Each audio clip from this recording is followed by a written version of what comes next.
Are live and nationwide tonight. My name is Travis with Oscar Mike Radio, joined by Michael Geary, founder and executive director of Hellfish Haven. And we are WAR, which means we are resilient. And we have a special guest tonight, Michael. I mean, I am pumped. This gentleman came on Oscar Mike Radio 5 or 6 years ago, Air Force veteran, and just all around savage badass. Bill Moore of Project New Hope. Welcome to We Are Resilient. Yes, thank you very much for having me tonight. It's been a long time. This is great. I mean, I'm having a great time already. We were talking before the chat got going. Would really appreciate you kind of telling us a little bit about yourself as we get going. Sure. You let me know. You want me to start? Please do, sir. All right. Well, my name is Bill Moore. I grew up in Worcester, Mass. When I graduated high school, I joined the Air Force in 1976. Went through boot camp down at Lackland Air Force Base and then went up to Chanute Air Force Base, Illinois. Became a crash rescue firefighter and then headed over to Rhine-Main Air Base, Frankfurt, Germany, and did 4 years and got out with a service-connected disability and went back to school and ended up getting my associate's degree, bachelor's degree, and master's degree in counseling from Assumption College in Worcester, and worked for the Commonwealth of Massachusetts. I've had a couple of jobs there when I was working started off with a laborer, and then I worked in DYS, Department of Youth Services, juvenile lockup, and then bounced over to DCF, Department of Children and Families, as a adolescent social worker. And then back in 15 years ago, the VA put me on 100% service connected, and I retired at the ripe age of 50 years old. And 12 years ago, I started Project New Hope, offering free weekend retreats for vets and their families and our Gold Star and Survivor families. And it's been a quick 13 years since I started Project New Hope. Yeah, because when I talked to you, it was like you were like, yeah, because it's 6 years ago, I think. So you were still getting going and everything. It's gone like that. That quick, yeah. And when people think about veterans in Massachusetts, a lot of times they think about the Boston area. We really don't think about, or South Shore or Cape. What is it about middle Massachusetts? Because it's almost like the state changes a little bit when you get out that far west, outside the Boston corridor. What's it like out there servicing veterans? It's in Central Mass. I mean, we're the second largest city in New England, Worcester. And, they would always say there's nothing west of 495. And we say there's nothing west of 290 because we have an office out in Westfield, Mass. And, they're just starting to there's a lot of veterans out there and stuff. And there's a lot in Central Mass. We have the Vietnam Veterans Memorial here in Green Hill Park and the Korean War Memorial and stuff. And, just a lot of vets being out there. So it's, we just started this nonprofit, and I started it out of my home, and the thing took off. And about a year later, I rented some office space, and this is where I currently am. I have two offices here in Worcester, one for our administrative side of it, and then the other where I'm recording this with you guys is our food pantry. We got a food and baby pantry out of Worcester, and we also have an office up in Westfield. And besides the retreat, which is our mission, we have a food pantry where we have two groups of veterans coming in. The first group comes in the first Saturday of every month, and then the next group comes in the third Saturday. And we're averaging about 110 veterans per Saturday coming in here. And Really? yeah, it's the need is you got to figure. With a lot of our older veterans here, with the inflation so high, I mean, you guys have been shopping. You see what the price is, what you used to get, and what you're getting now. And of course, electricity is high, and oil and gas and all that and stuff. And then we also have the baby pantry. We carry formula. We carry baby wipes, a variety of diapers. We have Carter's children's clothes. They've been a corporate donor of ours for at least 10 years. And we get all brand new children's coats, winter coats, summer stuff. The girls are just down there in the baby pantry today, getting ready to switch the bins over from winter to the spring stuff coming out now, Easter stuff, and so any veterans, I know you'll put my link up later, but they can go right onto our website or our Facebook page and see what we have to offer there. Well, I'm gonna put the website in there right now. We're talking with Bill Moore, U.S. Air Force veteran from Project New Hope, and thank him for coming on and talking with us tonight. Um, I've been doing this a while. A lot of nonprofits get started and come and go, but you've had some longevity doing this. How do you? What's been your? I don't know. I don't want to say secret, but what's been your key to being able to serve veterans in the area you're in for this long, Bill? It's a lot. I think being proactive. I mean, we have a good team in place here. My wife started this with me when I retired. My wife had open heart surgery, and so she was disabled, and she got involved, with the vets here. And I had a daughter, Erin. She joined the Air Force, went into the intel field for 6 years. She was stationed down at Cape Cod, down at Otis. I call it Otis. It's now under the Coast Guard control. Um, but Erin did 6 years, and it's just my way of giving back because I retired at age 50, and I think my wife was kind of horrified at that thought.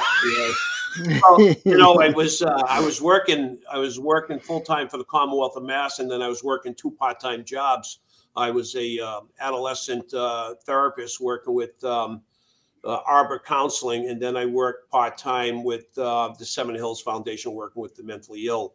And then all of a sudden, I'm retired, and at 50 here, what am I going to do with myself? And she said, "Oh, I can see you now. You'll be up the post. You'll be doing this. You'll be doing that." But that wasn't true. Of course, when I had the children, they all got their own homes. "Hey, Dad, can you go over here? Dad, can you go over here do my lawn? Hey, can you pick up the kids or whatever?" So I just stayed busy with that, and then I had a master's degree in counseling and a background in helping veterans here. It's just my way of I was serving in the military. I'm still serving now in the civilian capacity here, and of course, I joined the Masons, and I joined the Shriners, and I joined the Rotary Club, and I joined the Lions Club. I was just trying to stay busy here because you have to stay busy.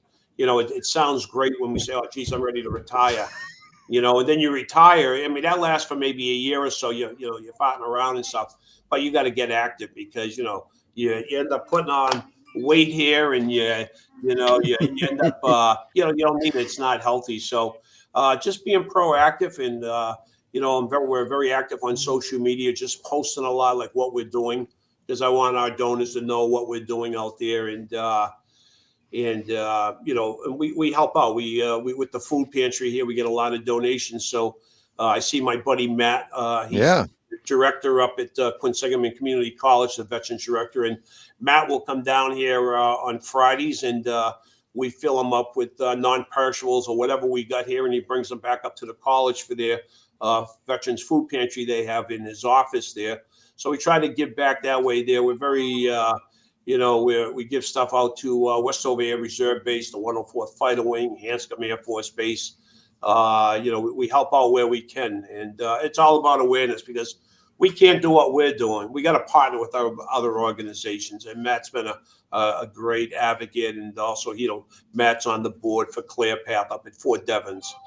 So we're a close knit community as veterans. We're pretty much all interlocked with one another here, and one organization can't do everything, so you got to partner with other organizations out there. So I think that's just the secret, to stay active, and we post a lot like what we're doing and stuff, and what we have to offer and stuff, and there's a lot of options, a lot more options out there than when I got out of service in 1980.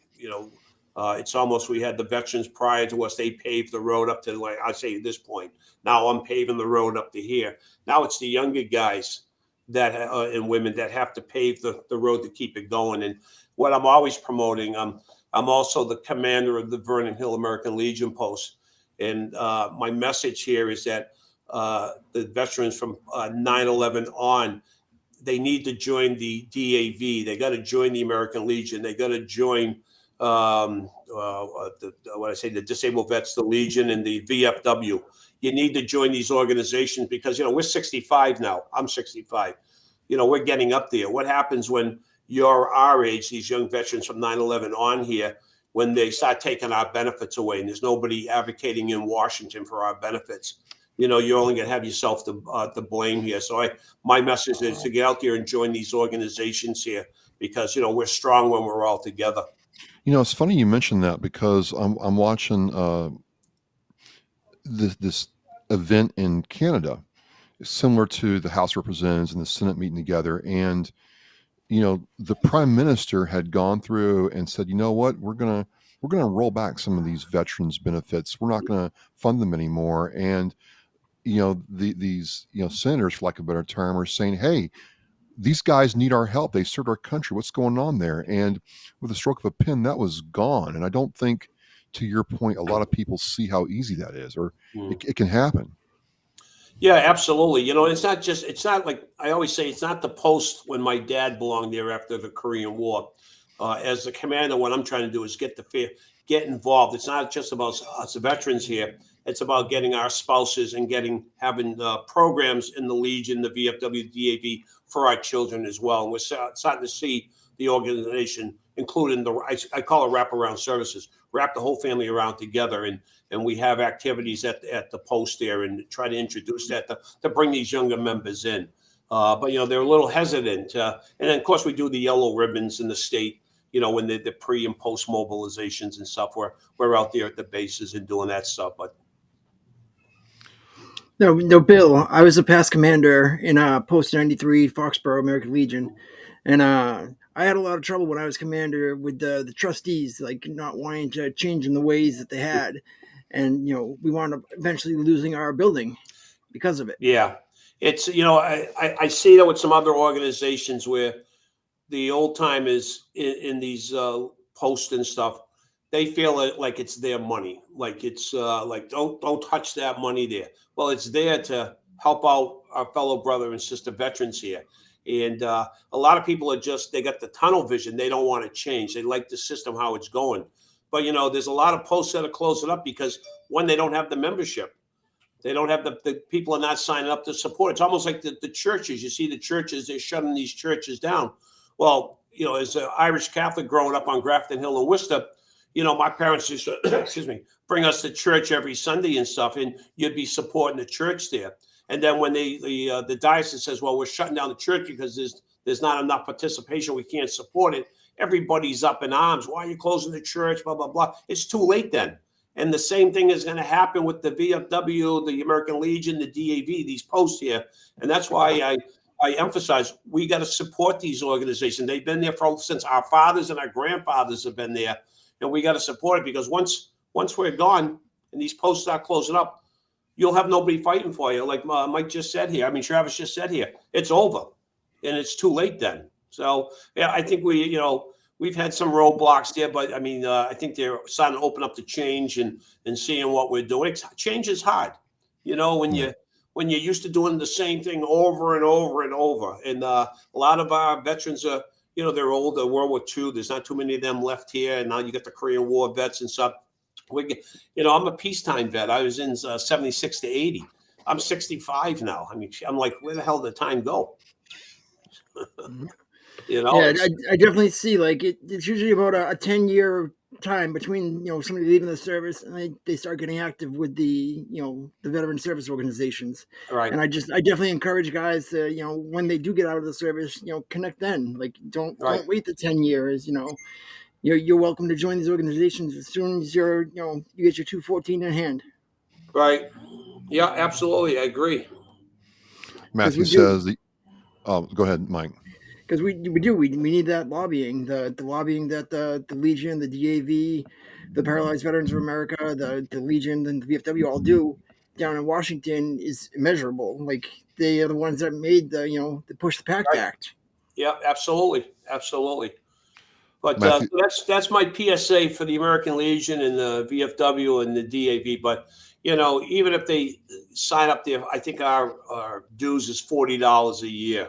But you get a lot of benefits with that, and and of course I signed up all my son and my grandchildren when they were all born. I signed them all up for Sons of the American Legion. So, just get involved here and support your local posts and stuff. But So Project New Hope, you know, before the meeting, ladies and gentlemen, I mean, the amount of things you have going on just with the pantry and the clothing there, but also the retreats was just amazing. Now, how did you get all this stuff going or think to do all this stuff? a vet with PTS, my brain was always going. And, when I was working for the state, I was still active in like the American Legion, the DAV and stuff.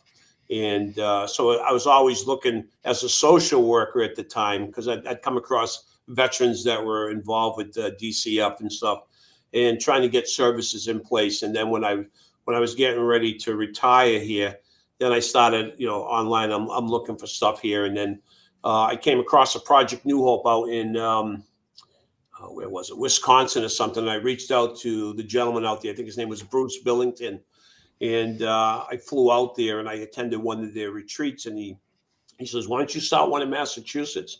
Go get your own 501c3." And so I came back and I reached out to a Gold Star mother living in Worcester, Tracy Valancourt, and her only child, Brian Moquin, was killed in Afghanistan. And Tracy gave me $5,000 from Brian's death gratuity money and says, "Billy, why don't you go get your 501c3?" She says, "I believe in this Project New Hope for our men and women that are still serving." And that's it. We've never looked back. And, just started offering those weekend. I wasn't book smart. I had people, we hired an organization to write our articles in corporation, do everything the right way, got our 501c3, and then just started. I never had a problem asking. If you don't ask, you don't get. And started getting a lot of resources and just started putting that stuff back out into the community. And what we try to do with Project New Hope is we're a good partner. I mean, we take care of our veterans first, our active duty military, National Guard, Reserve, and veterans and their families. And then if there's anything left over in my organization, I put it back out into my community. We donate it to Catholic Charities, the United Way. We donate it to church groups, neighborhood centers. And, we're working together here because, we have a lot of veterans that come through those other organizations. And so that's what we've been doing. And we got great volunteers. Of course, my wife is, she's doing the baby stuff, and she's doing the retreat. We got our first retreat this weekend, Friday, Saturday, and Sunday up in Westfield, Mass. Yeah, tell me about that. I mean, Yeah. So what we wanted to do was offer a combat women veterans retreat. So any female veterans that deployed over to a war zone, we wanted to do a retreat targeting them, working on them. And it's good. We got about 13 female veterans coming up this weekend. We usually have, maybe 15, 20 more, but, we're just coming out of the pandemic here. I think people are still a little hesitant. So we're focusing all about, women's issues and, what's going on with them. And we're very big into the wellness. We have yoga and acupuncture and reflexology and Reiki and massage and just a whole host of different things going on. We got well, W.A.R. so you get these people. You've done retreats before, Yes. and you get these people in the retreat. What's the feedback, or are you actually there when the retreat's going on? Let me ask that noob question. I haven't missed a retreat in 12 years.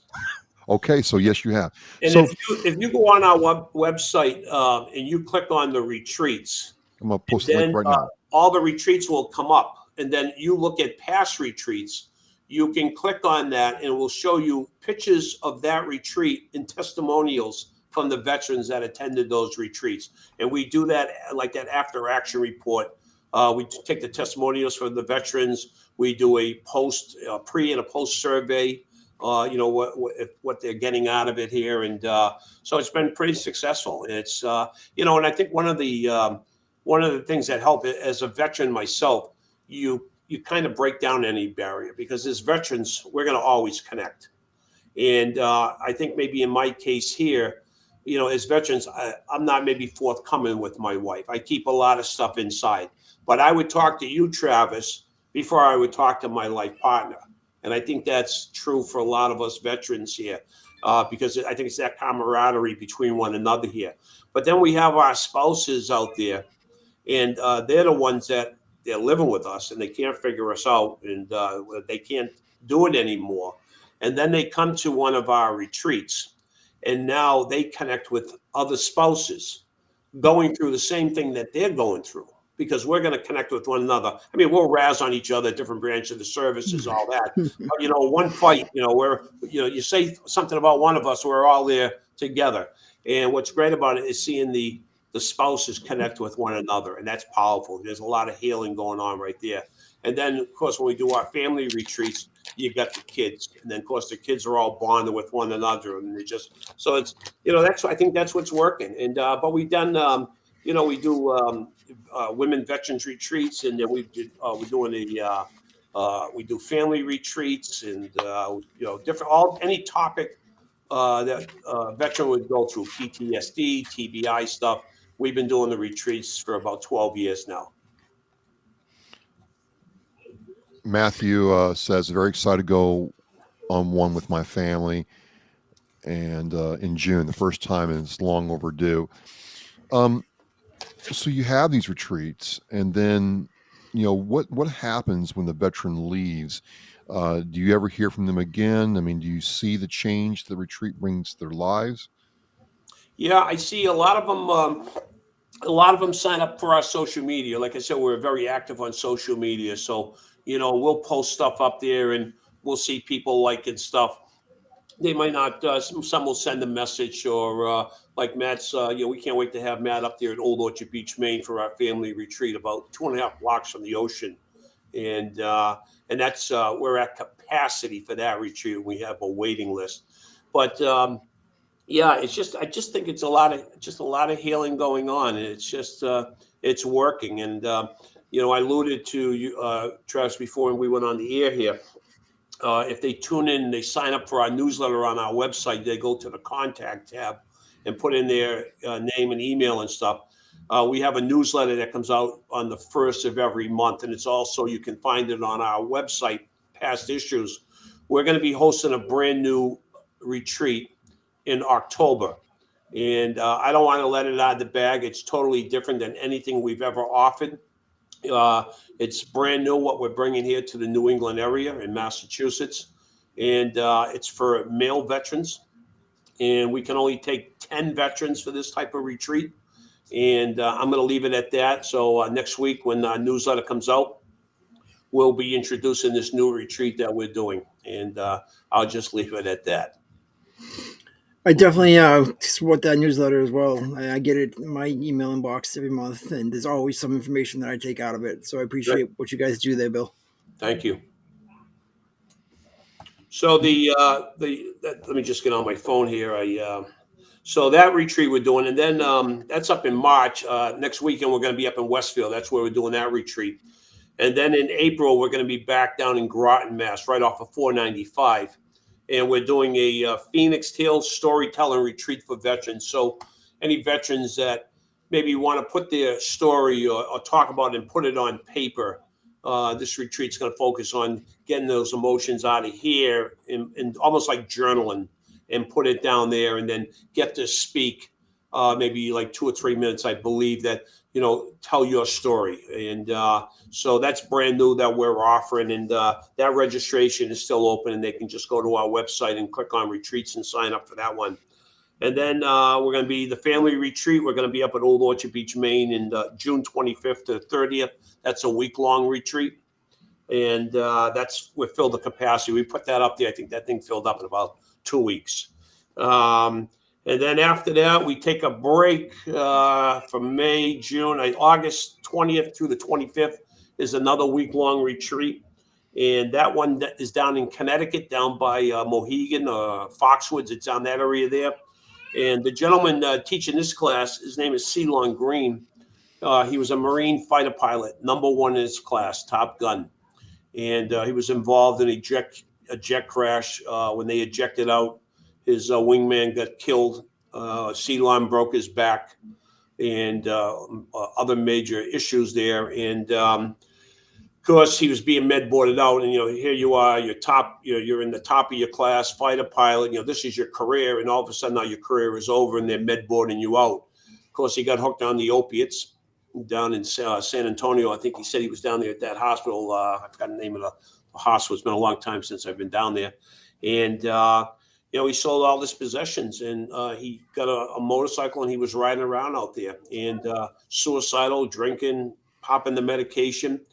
And then he met his wife out there, and she jumped on the back of the motorcycle, and they went touring around, and they're married now. They have 9 children, and they live in Indiana, and they're all homeschooled. And I said, Ceylon, I can see why you're always on the road doing retreats.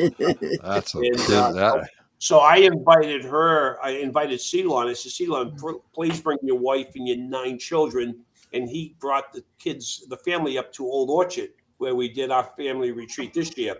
And wonderful kids, wonderful kids, from little ones all the way up to they're in college. And the wife was just a little petite woman. And I said, ma'am, can I just ask you a question? She says, sure.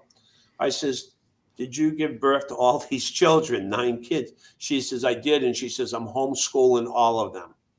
I was like, wow. I mean, that's dedication there. But it's a lot of patience. Yeah, he's a wonderful guy. And if you have any PTS, it's a couples retreat. And, if you want any veterans out there that are listening to this and you want to come and bring your wife or your significant other with you, this is an excellent retreat. He's incredible. And then after that one, we're going to be in September 29th to October 1st. We're going to be down in North Situate, Rhode Island, and we're going to do a veterans equine retreat. So if you like the horses and stuff, this would be the treat for you. We haven't been in Rhode Island in probably 9 years since we've done a retreat down there. And then we got one more after that in October. That's the special new retreat we're launching, and that will be in the newsletter next week. Michael, I'm listening to Bill, and one thing that strikes me is I don't know about you, but I don't often hear that the wife or spouse is really serviced as well. If I'm saying that right, but in other words, Michael, do you know of other orgs that put as much emphasis on the spouse as, say, like what I'm hearing tonight? No, it's definitely a change that we've been seeing lately, even with the VA with their mission change last week to be for the service members, the families, and the survivors. They changed their mission statement there so that way it included everybody. And what I see with Project New Hope in inviting the spouses and having the family, it really shows the care for the whole health of the veteran versus just because that veteran, we're not doing it alone. We've got our spouses at home, we've got our children. It's all part of the healing process. Is everybody, and I'm just very grateful that Project New Hope is out there doing that. Yeah, it's very important. We saw that from the start when I started this, and I'd be lost without my wife. I've been married now 39 years. Where did that time go? And 39 years? 39 years. Can you believe it? Holy mother of mercy. I think I'm looking pretty good. I tell her all the time how young I look here. And but I'd be lost without her. And you got to figure when everybody deployed for post 9/11 here, all these deployments and stuff, they're back home, whether it's the male or the female spouse here, and they're taking care of the children in the home front. We can't do what we're doing if the home front is not in good order back here. So that's why we're very inclusive of the whole family, the wraparound services, and having the spouses come here because they got their needs too. And, they're probably struggling with a lot of things. I mean, I probably wasn't the easiest person to live with, with my PTS. And now having the grandchildren, it's almost like I got a second chance here to maybe be a better father than maybe I was to my own children, or because I was just telling Travis, I says, I think I should have had the grandchildren first and then had my children. And because the grandkids are fantastic and stuff, but I got wonderful children and stuff. But I think it's very important to even bring the children to these retreats, or offer retreats like the family retreat, and have everybody come up there. And so I'm really looking forward to the workshops we're going to be offering there, not just for mom and dad, but we also got some workshops for the children. Then we're going out. They got the swimming pool there, 2.5 blocks up. They got the ocean is there, and then you go maybe a 15-minute walk. You're up at the pier at Old Orchard. We're renting out a boat. We're going out for a harbor cruise, I think, for 2.5 hours. We do, so we do a variety of different things, and I think it's very important to bring the family together because they're struggling too. And what we found is it's a lot of the spouses that are online looking for organizations or retreats like myself, and there's others in New Mexico and California, in different places there. So really, it's the spouses that are out there looking. They need the help, and probably coming to the veteran and say, "Listen, we need to do this. If we don't do this here, then we're going to lose our marriage. So we're going to, you're going to lose the children and stuff." And I don't think any of us want to do that. And yeah, so that's what's working. I think it's it's doing pretty good. And now, how do you guys I'm decide still where you're getting, going to go? I'm still blasted by 39 years, Bill. So Michael, Yeah. take that away while I kind of internalize that. Well, Travis, if you want to do something crazy, Bill got married when I was 1. Because I'm 39, Thank and I'll be 40 in the end of the year. Yeah, so that's encouraging. my whole life is your marriage. Yeah. And but Bill, I just wanted to ask, like, how do you guys choose where these retreats are? Like, did you guys have these companies contact you? Do you guys reach out? No, how is that connection made? it's pretty much me. It's pretty much me. Like this year here, I wanted to. We got a great partnership. We've been with the Grotonwood, and then that's in Groton, Mass, and then Oceanwood is their sister camp up in Old Orchard. And the reason they've been with me for about I want to say 11, 12 years. What I was looking for is a lot of us men and women that serve in the military, we're struggling with alcohol or substance use. And so I didn't want to offer my retreats like rent out a hotel, because what's in a hotel? There's a bar. And I'm at a bar. Yep. and if if we're at this retreat and we get triggered over something, we're going downstairs to the bar and we're going to start drinking. And I didn't want to do that, because it's about, I'm trying to save marriages. I'm trying to get them to work together and to communicate better, because it affects the children as well, and they see everything and they hear everything. And so that's why I pick out these retreats here. So they've been very good to us. The American Baptist Church in Massachusetts, they started a scholarship fund for us. So if we came up short on money to host a retreat, they would give us, they had a scholarship fund where they could help us pay the rest of the retreat. So I'm very loyal. When I started this, where I didn't have a lot of resources, I always say I'm not book smart, I was street smart. But they've been very good partners to us, and I'm very loyal to that organization for what they did for us. But so this year, what I wanted to do is I reached out to their other camps from the American Baptist Church, and that's how I went to. We're going to Old Orchard up in Westfield. I'm with the Diocese of Westfield. I think it's the Catholic Church up there. They have like this. It used to be a facility for unwed mothers. It's absolutely stunning. It's beautiful. And then we're going to be going down to another camp, which down in Connecticut. That's another camp there.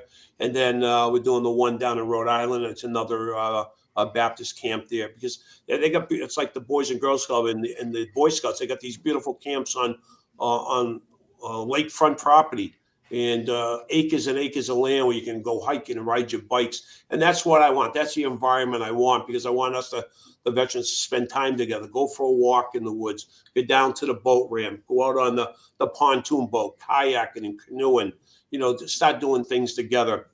I'll tell you a funny story. It's just my wife and I went to Florida. We stayed down, rented a house in Venice, Florida. And we went down to Venice, and oh God, the weather was beautiful. So it's just Donna and I, and we went shopping. We got our groceries, and we're cooking on the grill. I says, Donna, when's the last time you and I actually sat down at a table and had dinner together? Because I get so busy with my nonprofit, and she's doing her thing. We never did that. And here we are eating together. We enjoyed it. And then we were at the Allegiant Post, and the organization that I'm partnering with, they were offering yoga. And we've never done yoga. I said, let's go try yoga. I mean, my body don't bend like it used to bend. But, I noticed I did a couple of the sessions. They did it every Tuesday, and it was wonderful. And I just got some space right next door to me that they have a dance studio next door to my office. And I spoke with the owners over there, and they're going to donate the space to me to offer yoga every week. And that's going to be starting a couple of weeks. Are you going to do yoga then, Bill? Absolutely, but I'm not going to have any leotards on, so there'll be no pictures of that. All right. No, I was going to say, Michael, it might be worth the drive to come out there just to do yoga with Bill. There you go. Come on out. It's open to the service member and veterans and their spouses, and so I'm really looking forward to that. And then we did bingo together. We were down at the pier. The sunsets down there are incredible. And then here we are. We're sitting in a car at a canal, waiting for the dolphins to come by. And I'm saying, Donnie, look at us. I says, we were so relaxed. We were engaged with one another, and I think that's what's important. Is we get so busy in our minds and there's stuff going on that we don't focus on, one another and our families and stuff. So, I talk about this. It's easy for me to talk about it here on this platform at our retreats here because, we all make mistakes. I've said and done things that I wish I could take back. Nobody's perfect. And, but, I see now as I'm getting older here and especially getting away with my wife for a month here, just her and I, it was wonderful to reconnect here. So we've been doing bingo at the Elks down the street here in Auburn. We went and did bingo, and of course now my kids are coming and my nieces and nephews. So there's like a group of us going down. So it's all good, Mike. It's all good. And now, while all these retreats are going on, is the food pantry still open? Like on the weekends for that? They are. We have a group that comes in. What we do is we have an order form, and they order the food that we're carrying in our food bank. So they pick the food that they want, and then we have the freezers full of meat and stuff that we get donated from our other corporate sponsors. We have a farm, Cooper's Hilltop Farm in Worcester, Mass. They donate the fresh milk to us for our 2 food pantries. Lilac Hedge Farm up in Rutland, they donate the fresh farm eggs, and then come the spring here when they start growing, they'll be donating the produce and things like that. It's hard keeping up with the demand. We're doing it. Our office up in Westfield, Mass, we're linked into the food bank up there, so we're able to get some food, and then the extra stuff we get down here in Worcester, we complement the food pantry up there. But things are very expensive. The food that we're buying, we're not into the food bank, the Worcester County Food Bank. We can't get in there. They said there was enough food pantries in the area, and so we can't get in there. So we're buying all our own food. We go to Wegmans has been good to us, Price Chopper, Stop and Shop, and the Legion Riders. The Legion Riders in Central Mass, the Vernon Hill Post and the Webster Post, they've been fantastic. They've been doing food drives for us. I just saw them when I was pulling in here that they were doing a condiments. So they went and got all the condiments for our food pantry because we were running out. So we have organizations that donate money to us, and then our food pantry manager, she goes and when the stuff's on sale, she buys in bulk. So yeah, we still have that. We have it both in Worcester and Westfield. And Worcester, we're doing about maybe 250 a month, and my Westfield office is probably up around 500 or 600 a month. So I remember this from the last time I was out there talking with you. Westfield's like an hour further west than Worcester. What's it like trying to manage the 2 locations and make sure? I mean, it must be challenging, especially in these times, to meet the need in 2 different locations and logistically make sure everything is working right. Yeah, it's very hard with this the COVID here, because when COVID happened, of course, we had to shut down our retreats because we couldn't rent out the facilities and stuff. So we kind of pivoted and we increased our food and baby pantry, and so we were trying to get help. Nobody wants to work. And of course now the wages are going up. They're going up from the minimum wage. Now people are not accepting minimum wage. They want, $17, $18, $19 an hour. Well, we're a small nonprofit. That's, we got some paid employees. And I think we got about eight or nine paid employees. but that's a big chunk they take out of your budget here. You're raising money here for the retreats and the food pantry. Now you got paid staff where we used to do it all volunteers, but it's a change in the times. We can't keep that pace going. My wife and I, we've been doing it for 13 years, and we're very conscious that a lot of people, our board of directors, are all still working full-time jobs, and they got young families. So we made the decision we got to start putting on some part-time staff here, but it's expensive. And what happened with Westfield is, I needed somebody up there, so I reached out to my buddy Dan from he was with the Fire and Iron Motorcycle Club, and he's a retired Holyoke firefighter. And I said, Dan, I need some help up here in my Westfield office, and he lives right around the area. So he started coming in, and now he's on our payroll. And then another friend of mine's he retired from Westover Air Reserve Base, and I reached out. I says, anybody looking for part-time work? He said, my daughter's looking for work. So we got two great staff up there now. They're working no more than 20 or 21 hours a week, and they just keep the gears. They're doing an incredible job up there. And then down here in Worcester, we got paid staff running our food pantry and the retreats. We got a retreat host now, and so yeah, things get more expensive. But we got a grant writer that is helping us with grants. We have different organizations like the Lions and the Masons and the women's clubs and stuff. They'll donate money to us or do food drives for us, and so that's how we keep it going. We couldn't do it without our community, and they give a lot back to us, and we appreciate it. We try to be a good steward and put our extra stuff back into the community. So one thing, Michael, that you continually tell people, and you've told me, is a lot of places need that relationships to be successful, to be effective. I mean, you on your website have a list of sister or donor organizations or supporting organizations. I mean, Bill talks about that. I mean, do you think that's something that a lot of people miss, not only in veteran nonprofit work, but in nonprofit work in general, the value of relationships? The collaboration is so important because, like Bill said, we're all just taking a little piece of the help that these veterans need, and we're serving certain groups of veterans because not every veteran is the same, and so each need of the veteran is so different that you do need to collaborate, whether it's with an organization that's doing stuff more for TBI, or organizations that's working on relationship help, or organizations that are working with spouses and kids. Each organization has a different part they do, but the greater collaborative is so important. Like we're in Boston, we're part of the Greater Boston Veterans Collaborative, and they have once a month a meeting virtually. They used to do it in person before COVID, but now it's just virtual. And we have these meetings and we talk about what the needs are going on and share resources. Like I'm able to go on to Slack and I had a veteran that was looking for help with starting up a 501c3 and needed a lawyer to support. So I asked the question to the community, and the community was able to give me the answer and to get that veteran a contact with a lawyer that works on 501 C3s and was able to review his work with them. Yeah, Mike, that's we participated in that Boston Collaborative, and we also have one in Central Mass where it's all the veterans organizations and businesses that support us. We do that with Billy Ryan and Mike Hess out of Workforce Central here, and then of course we have one, The Voice, up in Western Mass, that our office staff participates in up there. So those are good collaborations where you can get the feel of what's going on, because and that's great. They they'll send something out on the through the group text there and saying, hey, I have a veteran that needs this, or this one needs a roof here, or they got a water leak here, and that resource is fantastic.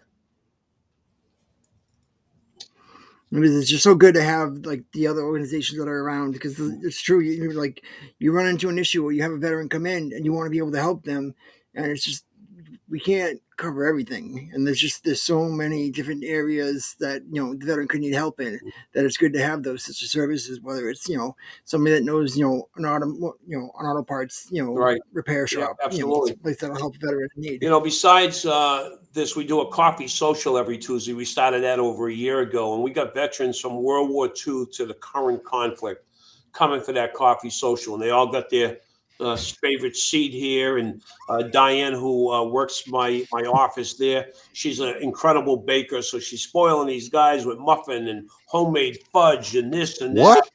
Oh yeah, I mean it's that fudge was so rich that my teeth were tingling. It was like I should gotta tone that down a little bit for me. But she's an incredible, and which is really great. So they come in here, the camaraderie with one another, and then we have Will Valera there, retired Army. He's the VSO in Reading, Mass. And Will comes out here with another veteran. I'll get killed here. I forgot his name here. I can picture him.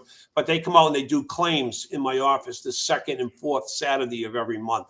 And Will is with the Vietnam Veterans of America, a National Service Officer.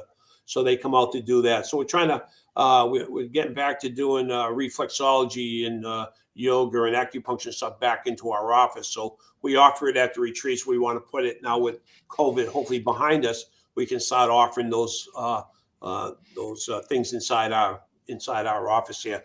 Another big thing we do is we do the backpacks full of school supplies every August. The Dollar Tree stores in Worcester, I have all of them, and I pick up all the donated school supplies, and then we purchase the backpacks and we fill those up. And so we give a little hand up to the families that are struggling, that maybe can't afford a brand new backpack for their child, and fill it up with all the school supplies. So that's very successful. And I want to thank Dollar Tree for having that program over the years here, because it's helped out a lot of military and veteran families. And the other one we do is called Christmas time. It's called Operations Jeepers Christmas. And we have a lot of donors. People say, well, we're not going to buy gifts for our colleagues in our office here. What they do is we have the veterans will sign up on our website for Operation Jeepers Christmas, and they put down their name and the spouse's name. We don't release that to the donors, and then the children's wish list. And then we'll assign that. We'll say family number one, a mom, a dad, or maybe just a mom or just a dad, and the two children. And this is their wish list. And our donors go out and they shop for those families, and they wrap the gifts and they drop them off here. And then we had Santa Claus down here, and the elves dressed up, and we were handing all the Christmas gifts. And I think last year, if I'm not mistaken, we did 250 families that were adopted through our Operations Jeepers Christmas program. And it was up over 360 children. And Matt's wife was on here, and she works for a company, and they came in and they adopted a bunch of children, and it's a great program, and that just keeps growing and growing. So those are some of the other things that we do besides the retreat and the food and the baby pantry, the Christmas program, coffee social. Now we're going to start doing yoga down here, and so. Well, again, we kind of talked about it earlier about helping the spouse out, but I think that's one thing that I think about it, but don't think about it, that you can't really help you can help the veteran, but if you're not helping his wife Right. or her husband, spouse, Mm-hmm. or the children of that family, then there's going to still be conflict and strife and problems, because one's gained support and the other parts of the whole are not, right? Right. Yeah, absolutely. I'm sorry, I was just reading the Jimmy James. Thanks for your comments. I'm just trying to look up over here, looking at the Yeah, take a minute and take a look. And, Barry, you're right. There's a lot of organizations looking for the same money and stuff. It's and that's why we're so active on social media, or what we're doing with the donations we're getting. And I'm always posting. We're receiving this, and this is where it's going. And so it's. But thank you guys, everybody. Mary Ellen, Matt's wife. Her company was incredible. They stepped up. They helped us out with the Jeepers Christmas. Matt and his wife was in here stuffing school bags full of school supplies. So we couldn't do it without our community, our business community. That's where it's going. I think it's all about developing those relationships, and they know what we're doing. And myself and all my board of directors and my planning board, we're all volunteers. I don't draw a salary, and I don't know how many other organizations out there that their CEO and their board, they're not drawing some type of compensation and stuff. But it's just my way of giving back, and it's therapeutic for me, because I learn something new every time I go, and I love meeting men and women. Men and women coming in from all over the United States to these retreats. It's not just here in Massachusetts and New England. we got them from New Mexico and California and Puerto Rico and Wisconsin and Walter Reed. They came in they drove in for a weekend retreat and headed home. And they're taking the train from the North Station and we're picking them up at the train station up at Old Orchard and vice versa here at Fort Devens when we do the retreat in Groton. They take the train up, we'll work out, or they'll take an Uber or something over to the retreat facility. So, it's we're going pretty good. Yeah, Jimmy's from Colorado, Bill, and he checks in on these and Oscar Mike Radio a whole lot, and we're just happy to that the message is getting out there. We got like 10 minutes left. We thought maybe you'd be on for a half hour, but we got going. We're having fun.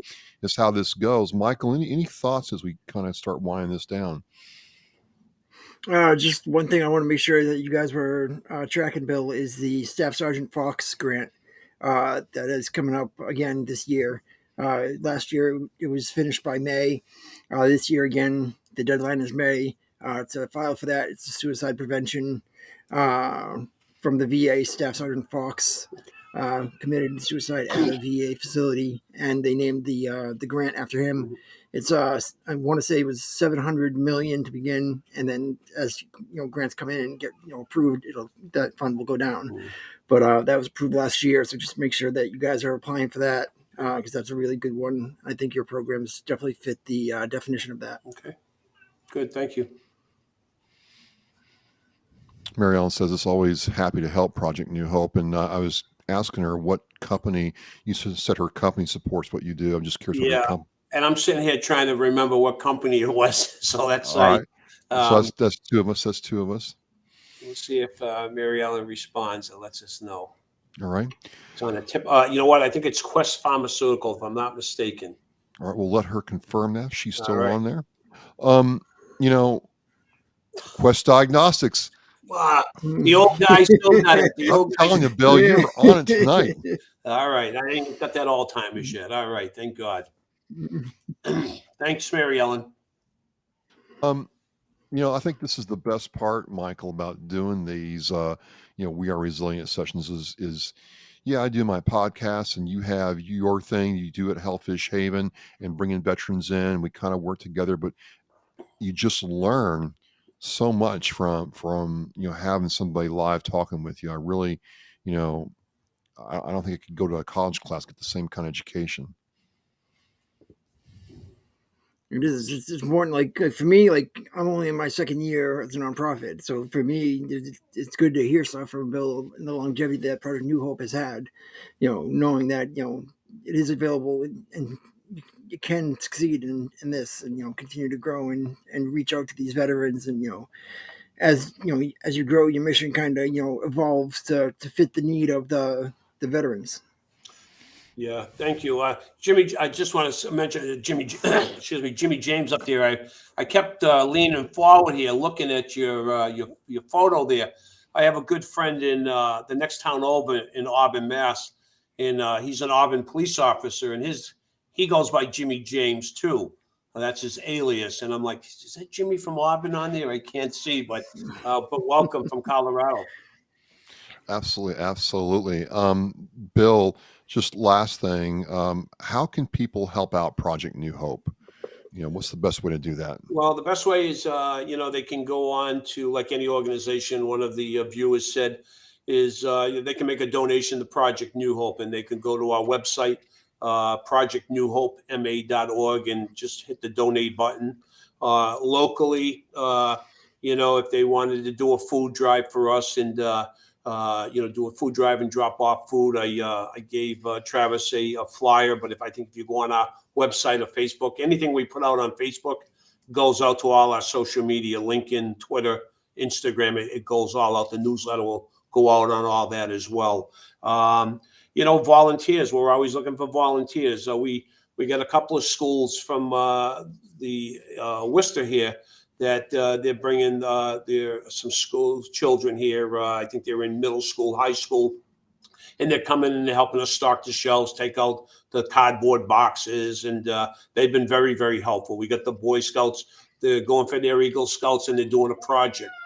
They raise donations, or they're raising in-kind donation, like food stuff or personal hygiene items. We had a gentleman, he's his senior year, he's on a National Honor Society. He went out and he did a fundraiser for small denomination gift cards for like Price Chopper, Stop and Shop, Wegmans, gas things for $5 and $10. And that comes in handy because we can hand them out to a veteran if they need some money for gas and stuff. So, and he's going, hopefully he's getting into the Naval Academy. That's what he was waiting on. So, we wish him a lot of luck to do that. But this has been great, guys. I says, Travis, how long are you going to have me on for? It's going to be about a half an hour. And I haven't stopped talking. I'm going to get out of the house more often here. Well, we have certainly enjoyed having you on. I'm serious. We'll have to, get out there for yoga or coffee with the veterans. I think it'd be really cool. And Bill, I remember talking to you, and everything was right there. And this amazing thing where, if you needed some food, you could come get some food. I know you've given cars to veterans. Some of them I know personally that you've helped out with cars. Just amazing, and that you got started the way you did. So, Michael, any closing thoughts before we sign off? Just a couple admin notes for us. The bumper sticker request was filled. Oh, yes. And they are available now. So if anybody's looking for one, you just want to message Hellfish Haven or Oscar Mike Radio and let us know your address. We'll get them sent out to you. Yep. We want to blast through the stigma of people's fear of PTS and asking for help and all that.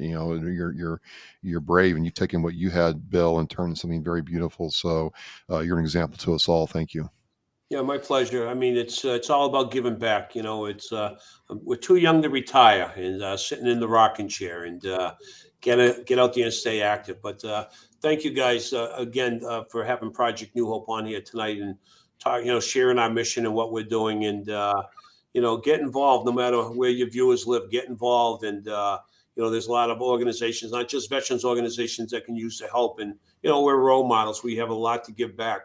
We've been all over the world, and we've got some top training and everything else here. And it's don't let it go to waste there. And if you need any assistance, reach out. We got an on-duty case manager, and we got resources, and we have a lot of partner organizations that we can reach out to.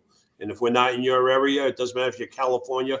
Our case manager will be working on that. We'll get you your information. So, don't make that call. You don't have to go through anything alone here. So, we're fellow veterans taking care of our brothers and sisters. That's what it's all about, and their families and their children. So, again, thank you very much for having me tonight. I really appreciate it. Well, I am joined by Michael Geary, Army veteran. He is the founder and executive director of Hellfish Haven. Our guest tonight is U.S. Air Force veteran Bill Moore. I'm Travis with Oscar Mike Radio. We are WAR. We are resilient. Thank you again. I think next week we're going to have on Gail McCullough with Mass Help. It's going to be great. And we're it for tonight. So thank you very much. Great. Good night.